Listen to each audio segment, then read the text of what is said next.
Brands on Brands. Hey, what's up, everyone? This week, we're talking about video podcasting. That's right, how to set up video for your podcast. Check it out.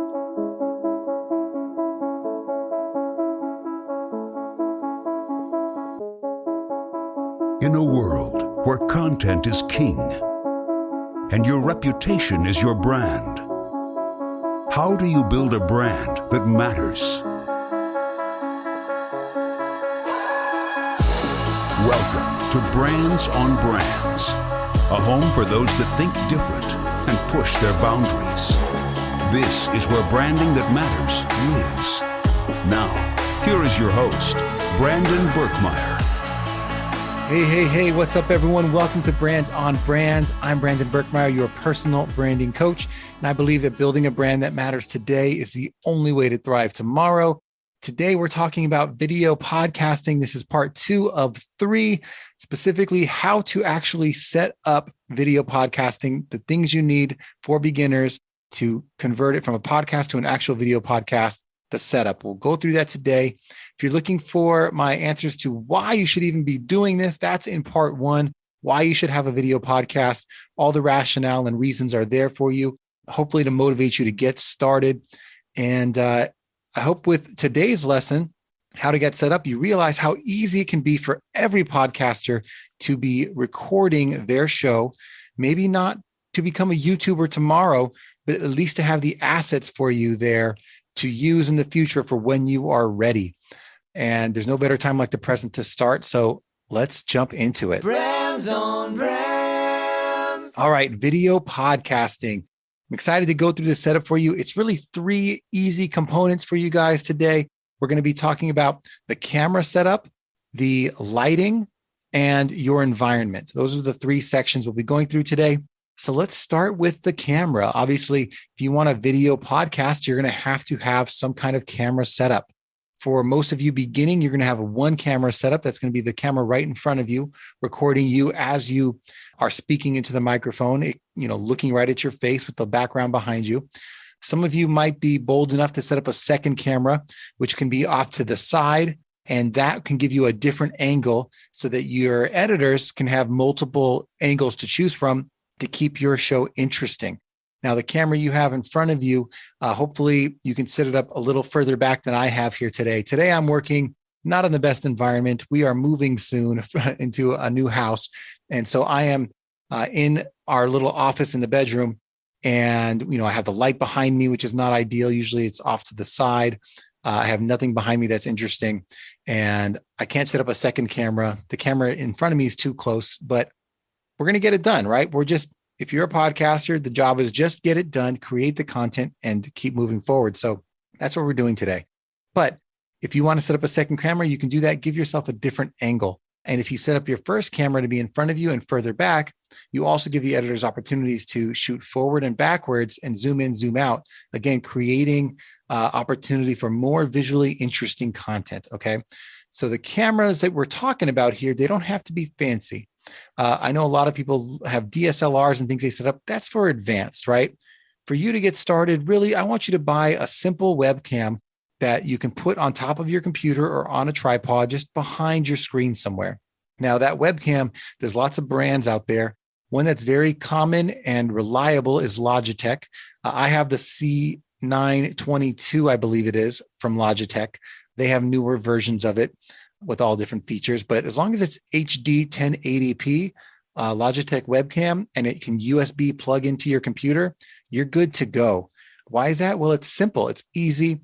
And you can turn on your Zoom recording where you're doing an interview or you're just recording yourself solo, and you plug into Zoom, record it there, and it automatically downloads that video for you. Very easy is the name of the game here when you are getting started. So get the camera that works for you, hopefully a webcam that's USB based that has HD 1080p, and set it up in those ways and you're done. That's the easy step, right? The easy step you can take on this process.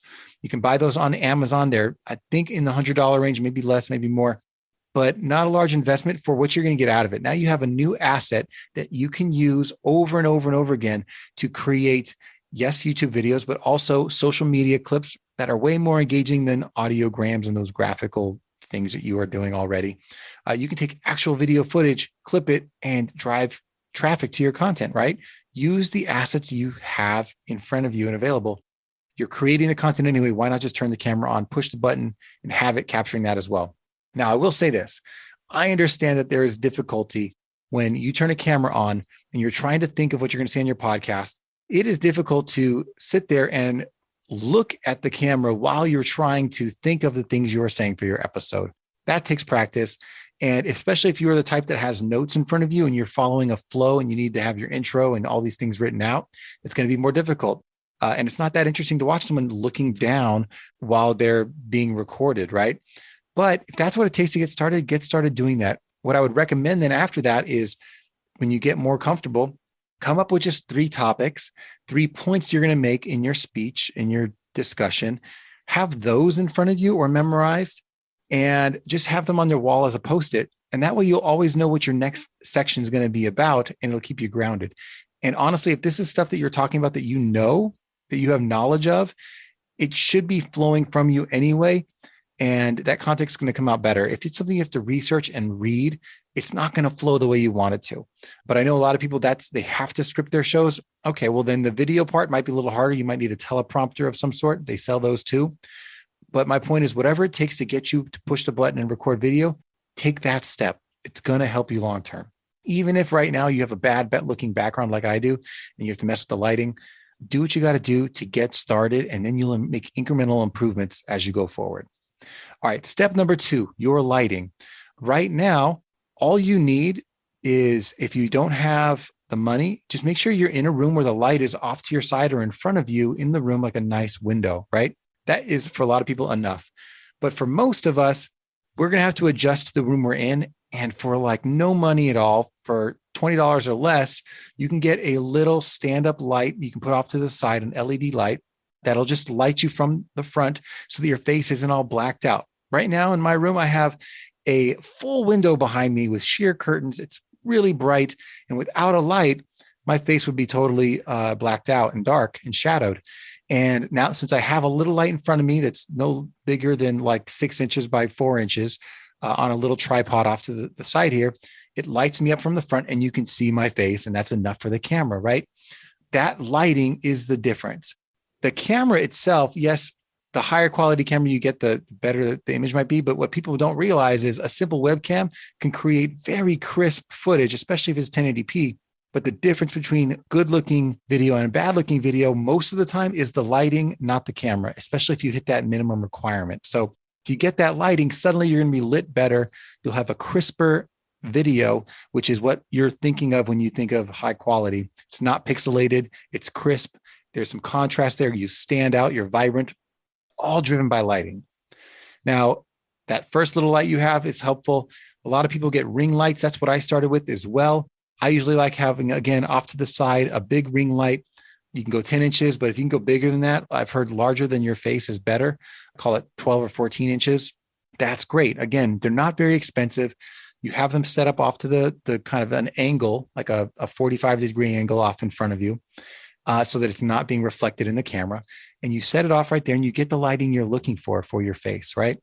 I know some people put it right in the middle, put your camera right in the middle of the light. That's okay too. It puts like the ring of the light in your eyes, which is good or bad. Some people like it, some people don't. But I don't mind it off to the side for me. And that lighting is going to be all you need. And if you can do even better and black out the room behind you, like get some blackout shades, which is what we usually have, put that behind you so it's dark and then only the light's coming from the front. That's really what's going to drive the quality of the image of the video. So get that lighting right. And then even better, once you get those couple of things going and you do have a dark room, you can get interesting then. You can buy these LED lights that have these color slides you put in front of them, and you can put some interesting blue or red color behind you, which a lot of people do, to add a little more visual interest and take you to that next stage of it actually looking professional, as opposed to what I'm doing now, which just looks like I'm in a bedroom, because I am. And, that's not super professional, right? But I'll tell you, all of this is better than trying to hit the green screen button and getting really pixelated picture behind you. And every time you move, there's this ghosting that happens where you kind of see the background behind you and you kind of don't. It's just terrible quality. I'd rather you be in a bedroom then have that behind you. You got to do what you got to do. Maybe get a curtain or something to stick behind you or a fake facade background. But in an ideal world, you get the lighting right. And if you can sit in a corner where the walls are directing towards you, even better, right? Where the line of sight is drawn towards you. And we're getting into now the third thing here, which is really your background, your environment, right?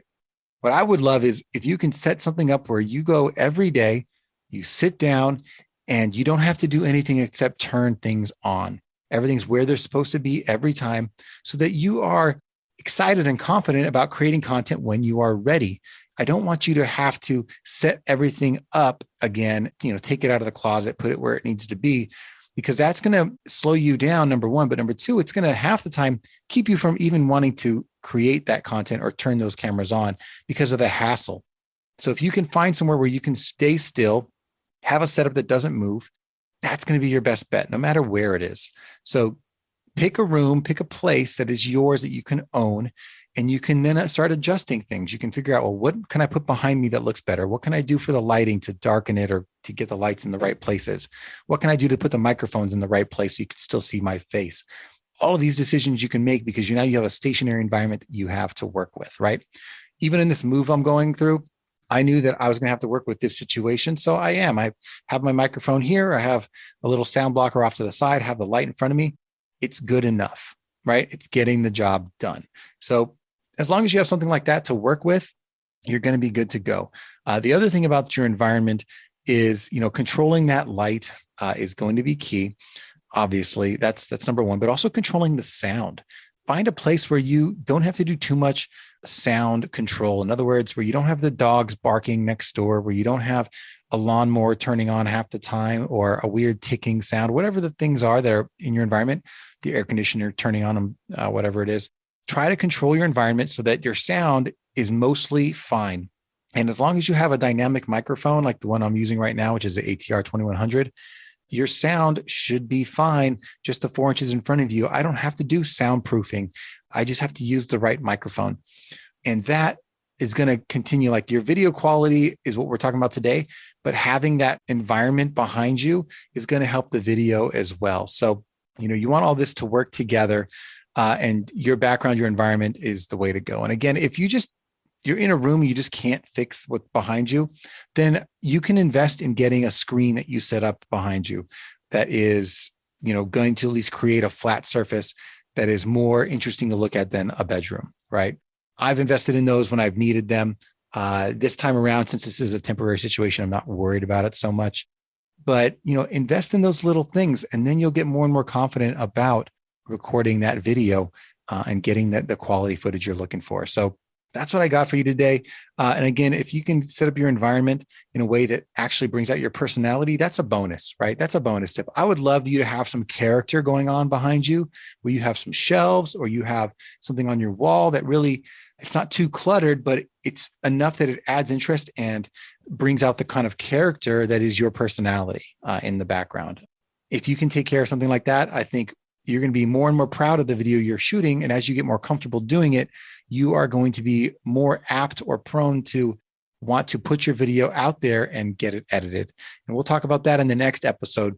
What you do with these videos that you're now recording, what do you do with them to get them out there and posted and proud of having a video part of your podcast? So that's what I got for you guys today. That's part 2 of 3. Don't forget to tune in to part 3. But if you haven't listened backwards, go to part 1. Let's get you motivated to understanding why this is so important. And hopefully you guys are jumping on the bandwagon here and converting from podcasters to video podcasters. So I appreciate you guys. As always, thanks for tuning in. And I will catch you guys next time.